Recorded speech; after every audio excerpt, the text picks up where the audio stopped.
এক গ্রামে ছিল এক বিশাল আম গাছ। গাছটি যেমন বড় ছিল, তার আমের স্বাদও ছিল তেমনি মিষ্টি। কিন্তু সমস্যা ছিল গাছটির স্বভাব নিয়ে। সে ছিল ভীষণ অহংকারী। মানুষ তো দূরের কথা, কোনো পশু পাখিকেও সে সহ্য করতে পারত না। আমের মৌসুমে গাছটি যখন আমে ভরে যেত, তখন তার ডালগুলো ফলের ভারে মাটিতে লুটিয়ে পড়ত। গ্রামের ছোট ছোট ছেলেমেয়েরা আমের লোভে গাছের কাছে আসত, কিন্তু গাছটি রাগে গড়গড় করত। কেউ একটি আম ছুঁতে গেলেই সে তার ডালপালা এমনভাবে ঝাপটাত যে ভয়ে সবাই দূরে সরে যেত। কতগুলো আম কি সুন্দর করে মাটিতে পড়ে আছে, একটা আম দাও না গো। যা যা, দূরে গিয়ে মর, একটা আমও ছুতে পারবি না। আসছে আম খেতে।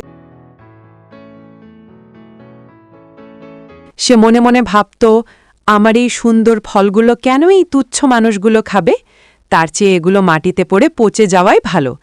এই জেদ থেকে সে তার সব আম মাটিতে ফেলে নষ্ট করে ফেলত, কিন্তু কাউকে একটি আমও মুখে দিতে দিত না।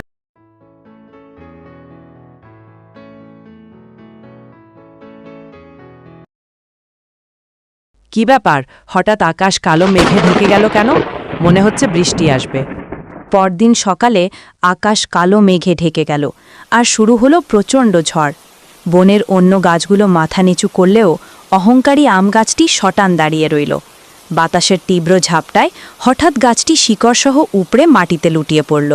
মাটিতে পড়ে থাকা অবস্থায় সে তার ভুল বুঝতে পারল। অতিরিক্ত অহংকার কখনো ভালো ফল আনে না। বন্ধুরা, ভিডিওটি ভালো লাগলে অবশ্যই চ্যানেলটি সাবস্ক্রাইব করে ভিডিওতে একটা লাইক দিয়ে দাও। ধন্যবাদ।